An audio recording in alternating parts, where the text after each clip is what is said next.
Hey everyone! In this video, I'm going to show you a step-by-step tutorial on how to create IAM User in Amazon Web Services. If you're working with AWS, one of the first and most important things you should do is avoid using your root account for everyday tasks. Instead, you can create IAM users to securely manage access to your resources. IAM users allow you to give specific permissions to different people or services without exposing your main account credentials.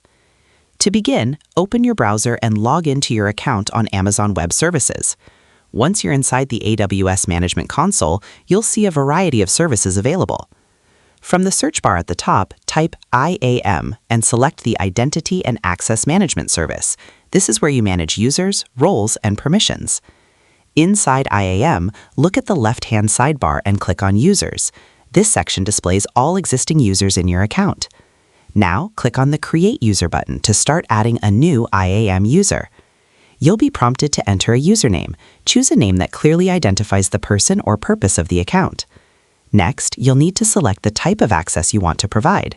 AWS allows you to choose between Management Console access for logging into AWS via browser, programmatic access for APIs, CLI, and SDKs.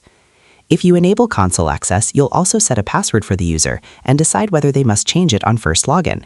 Here, you can make it a custom one or an auto-generated one. After configuring access, click Next to move on to permissions. This is one of the most important steps. You can assign permissions in a few different ways. Add the user to an existing group, copy permissions from another user, attach policies directly. The recommended approach is to add the user to a group that already has predefined permissions. For example, you might have an admins group or a developers group. Once permissions are set, click Next to review your configuration. You'll see a summary of the user details, access type, and permissions. Double-check everything to ensure accuracy. Then click Create User. After the user is created, AWS will display important credentials such as username, console login link, password if applicable, access key, and secret key for programmatic access. Make sure to download or securely store these credentials because some of them won't be shown again. To summarize, creating an IAM user in AWS involves going to the IAM service, adding a new user, selecting the type of access, assigning permissions, and securely saving the login credentials. This allows you to manage access to your AWS resources safely without relying on your root account. And that's how to create an IAM user in AWS. By setting up proper access and permissions, you can keep your cloud environment secure while giving users exactly the access they need. So that's how you do it. I hope you guys liked this video. Subscribe for more, like for more, and share for more. I hope to see you again. Goodbye.